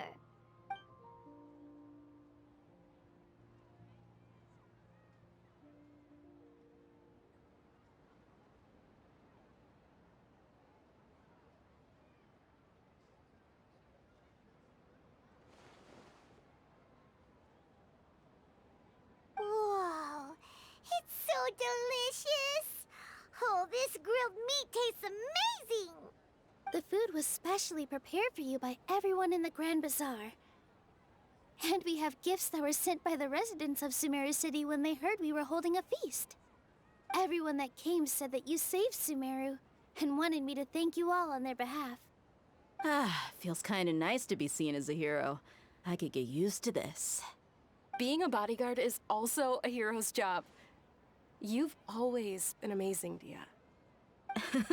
My lady sure has a way with words. Thanks. I'm glad to hear it. And I'm happy to meet everyone that participated in the great plan. Don't mention it. Come to think of it, we've really done something impressive together. It's unbelievable. We owe it to our abilities. And luck. Really? Why do I remember everybody thinking that luck was against us and feeling like we hardly had a chance of succeeding? That's how I remember it too. It's luck that brought us together, and it was luck that let us form a team. Then, it took even more luck for us to formulate a plan and implement it successfully. Moreover, judging from the results, everything worked out well. Yeah, everyone gave it their all when it mattered most. It was almost like a performance. We took the stage and put on our best show. Everyone played their part, and thanks to everyone's efforts, the performance was a great success. So, would you say we're good actors too? It's such a blessing that Lesser Lord Kusanali was able to return to power at the Academia. Yes, even after being abandoned and neglected so many times, she's finally returned. Uh-huh. Lesser Lord Kusanali once used all her power in a great disaster, which resulted in her losing all her wisdom and memories of the past. The Academia basically abandoned her because of it. This should be something everybody should remember. Huh? You look surprised. I didn't say anything wrong, did I? No, everything you said is correct. That's good. Something wrong? Yeah, what's with that face? You knew all of this already. Even if those two giants of the Academia are here, I still have to say it. Those sages really have some nerve. 500 years ago, Lesser Lord Kusanali used all her power for the people of Sumeru, and what did they do in return?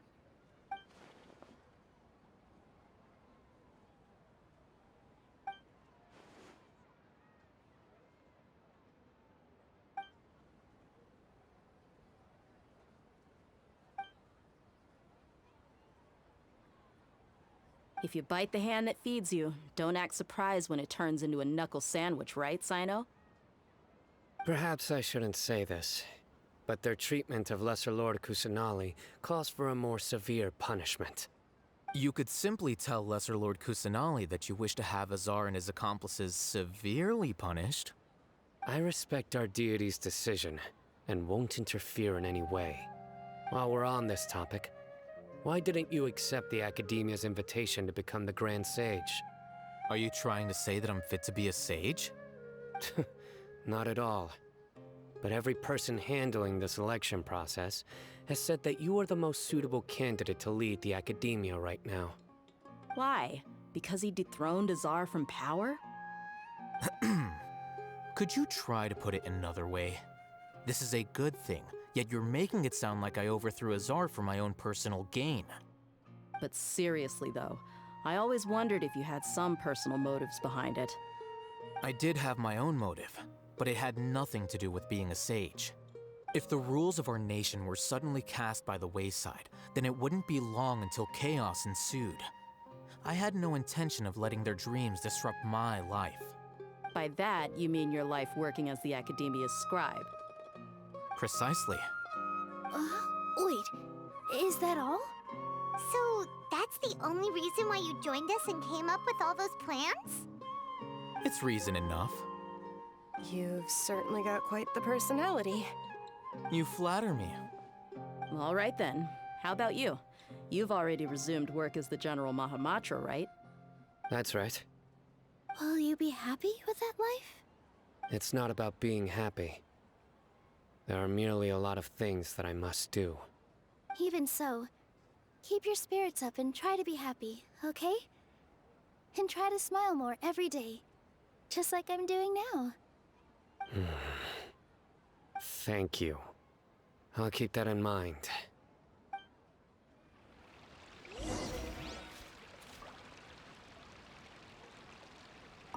I seldom participate in such lively gatherings, but the atmosphere here is quite good. No.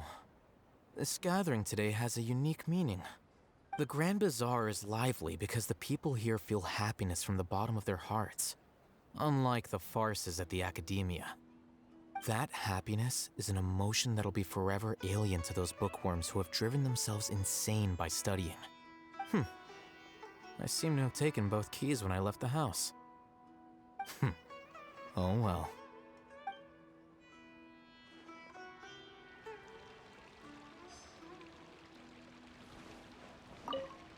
My lady, the grilled meat over there is delicious. Have you tried it? Yes, I also tried some fruit just now. Oh, they're very sweet. What an amazing place to relax. No wonder everybody likes to rest at the Grand Bazaar. You said it. Oh, look who else is here.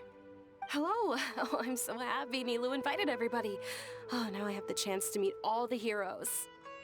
Hey, less of that polite chit-chat and more eating and drinking. The feast is about having fun, not stuffy formalities.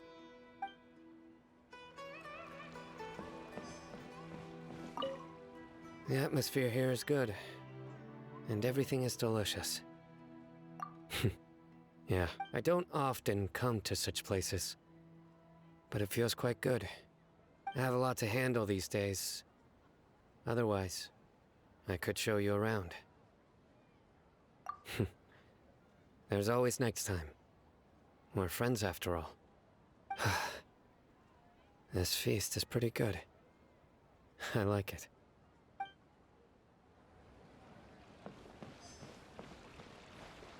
Ah, there you are, traveler. Well, how is it? Are you enjoying the feast today? If there's anything you're unhappy with, just let me know. I'll be sure to take note of it. That's good. It's the first time I've ever invited so many exceptional people to one place. I was a little nervous myself. You see, every guest here is quite extraordinary. It's unbelievable that we've got everyone together here.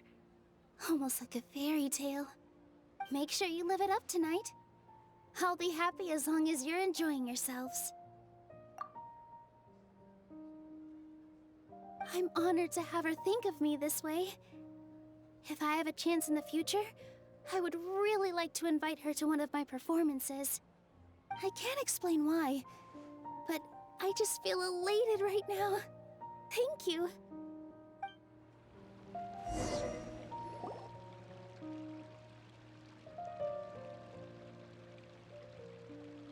Hey, what's wrong? Your head is starting to droop. Hey, you can't just fall asleep here. Paimon will go find something delicious for you to eat. You'll wake up once you've put something yummy in your tummy. Of course, just wait here for Paimon.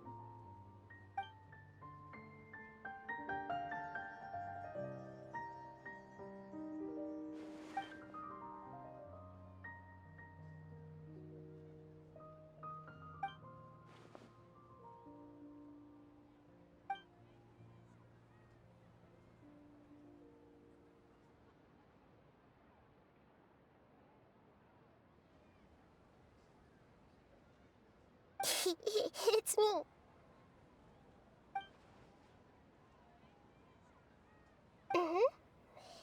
You may blame me for being a bit too self-indulgent. I was thinking about talking with you, and the next thing I knew, I had made a connection with you. The connection between us is amazing. It's like flora and the fence it grows upon. I heard there's an amazing celebration feast today at the Grand Bazaar. I wanted to have a look for myself, so I snuck in. Lately, I've been so busy dealing with all the fallout from recent events, so I really haven't had any free time. Although you've already helped me with a lot, there's still one more thing I hope you can help me with. Please say thank you to everyone for me.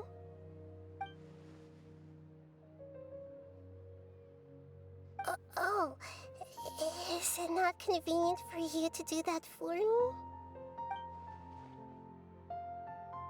But if I just show up all of a sudden, people will become all quiet and stiff, won't they? What if I end up scaring them and ruining this wonderful feast?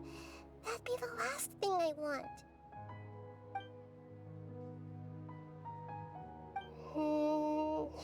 Let me think about it. Okay. Yes, I have.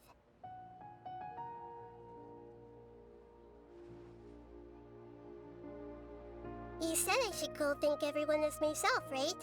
So, I've decided to borrow your body for the time being. Please don't blame me. The flora also climbs up to the fence to get closer to the sky.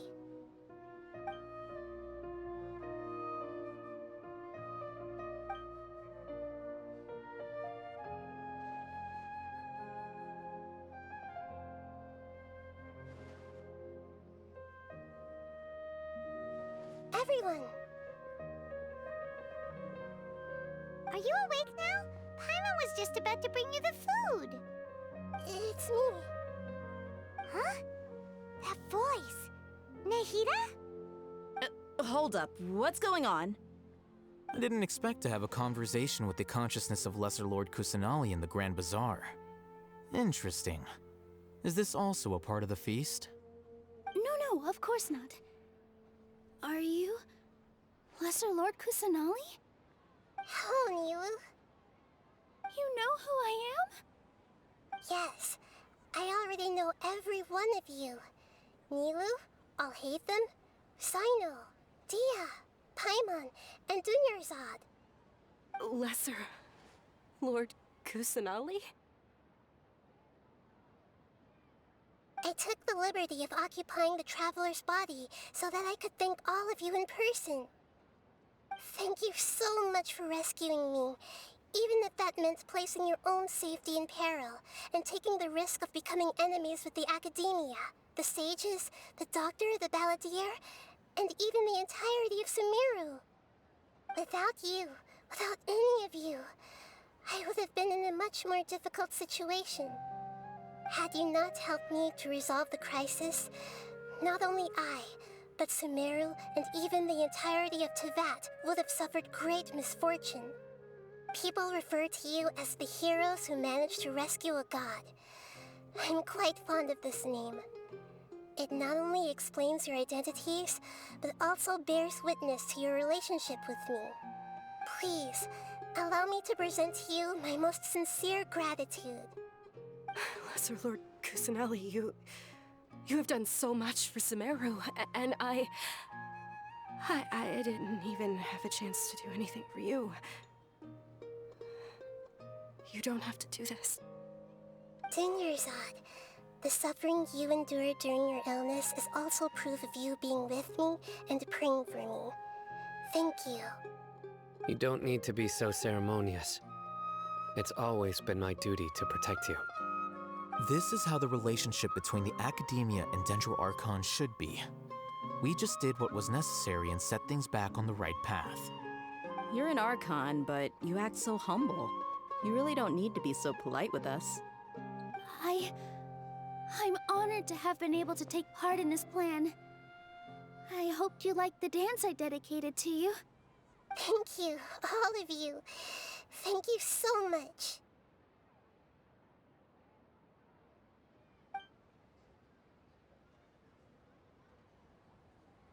Yeah.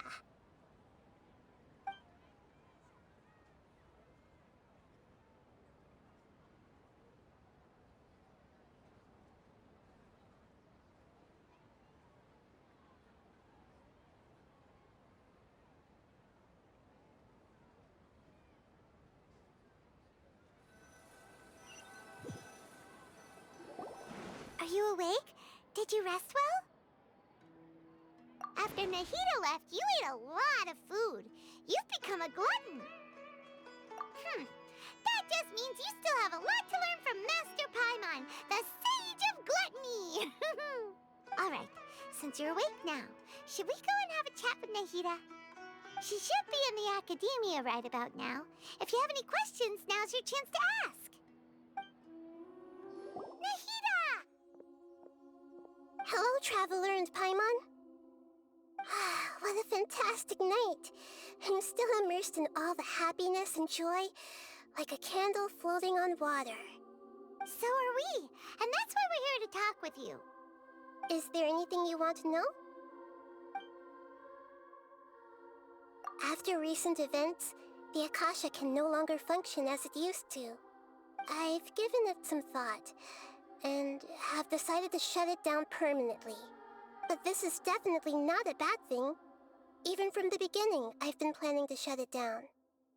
The Akasha's centralized administration of knowledge has always restrained people's curiosity and curtailed the number of paths available to them. I don't think this is good for Sumeru. Although people may initially feel a little uncomfortable with the loss of the Akasha, they will soon understand that this life is more suitable for them. And as for the future of Sumeru, I'm preparing to regain control of the Academia. The former sages have received their punishment, but the new sages have yet to be selected.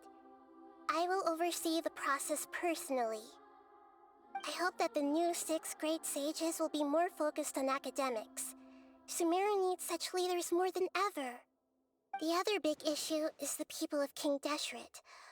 All the residents of the desert, in fact. They have been mistreated for far too long. I've already taken some measures to address this. It will take some time to rebuild everything, but no matter if it's culture, friendship, or trust, we will rebuild it. You mean, what happened after the doctor put you to sleep? Not exactly. The top-ranked Fatui Harbingers, up to number 3, possess power comparable to that of gods. I was no match for him in that kind of situation. However, in spite of the bad situation, I still managed to make a fair deal with the doctor. I'm sure you remember the entity that changed your fate, the Heavenly Principles. In fact, the Heavenly Principles has been quiet since the Conria disaster 500 years ago. I used this point as leverage against the doctor.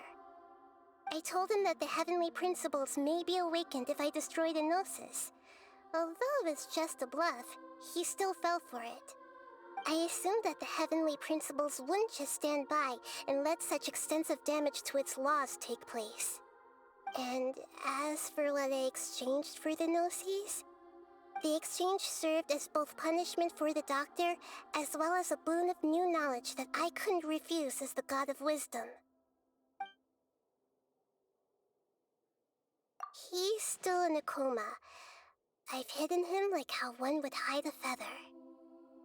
I know you have many misgivings about him, but as someone who had become a god, he has retained a number of very useful features. Don't worry, I'll keep an eye on him and make sure he doesn't do any evil. In addition, there are still some mysteries left in him. Some things may be very clear from my perspective, but he is still yet to understand them himself. His future will be determined by fate.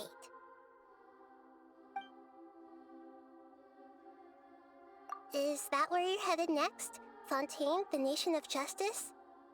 As far as I know, that nation operates in a judicial system. Does their Archon personally judge people? No, there's a Chief Justice in Fontaine. Generally speaking, the Hydra Archon, Focalor, won't preside over individual trials. However, even then, Focalor will still make herself present at just about every trial. It seems that she just likes to immerse herself in that sort of atmosphere. As Archon, she still reserves the right to influence the final verdict. Anyway, let's just say she's got, a very unique personality. Are you sure? Isn't there something else you haven't asked about yet? Huh? You mean... About your sister. While you were resting at Gandharvaville, I took some time to perform an Irminsul search for information on your sister. Yeah! Isn't Irminsul a repository for all the information and memories of Teyvat? So there shouldn't be anything on him or his sister. This is true in your case. Irminsul indeed does not have any information on you. However, there must be something different about your sister. Because, as it turns out, the world has recorded information on her after all. What? There is only one possible explanation. She belongs to this world.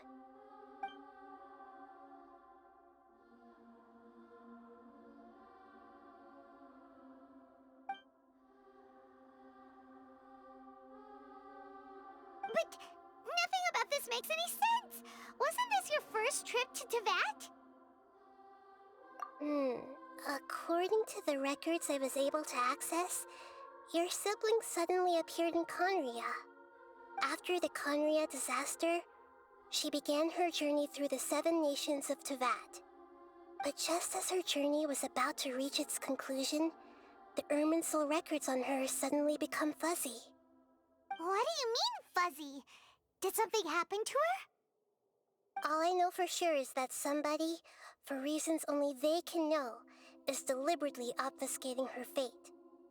And whoever it is, if they can do that, who knows what else they're capable of. But even that wouldn't explain how she somehow comes from this world. Something else I noticed was that according to these records, the Fatui have not classified your sibling as one of the Descenders. What's a Descender? Paimon's never heard of it. Look, I'm sure you must be curious about the information I received from the Fatui in return for my Gnosis, right? A very important part of the intel was about this world's Descenders. External beings, ones that don't belong to this world. Traveler, you are Teyvat's 4th Descender. Huh? So the Fatui count 3 other Descenders before the Traveler, and his sister isn't even one of them? That's right. My current hypothesis is that the first Descender was likely what we now call the Heavenly Principles. As for the other Descenders, I still need to verify their existence. It could take me some time. Paimon's head's about to burst from all this crazy new information. And yet, even knowing all this, I'm sure you must still have a lot of unanswered questions. I must say, I truly regret that I can't help you more as the God of Wisdom. There are many questions in my heart as well. I will need some time to go through each one of them. And soon, you'll also begin your journey anew and depart from Sumeru. I'm very interested in your future. It's a journey that can't be observed or recorded by this world. If fate is the ultimate knowledge, then your future will be the ultimate fate. Paimon's sure glad we got to meet you, Nahida. The pleasure is all mine. I can't thank you enough. Alright, that's enough talk for today. If you ever miss me, just close your eyes, and maybe I'll appear in your dreams.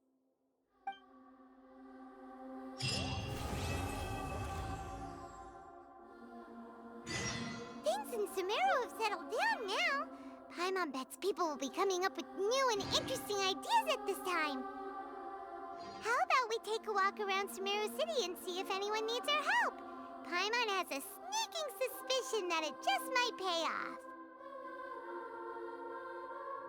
Every journey has its final day. Don't rush.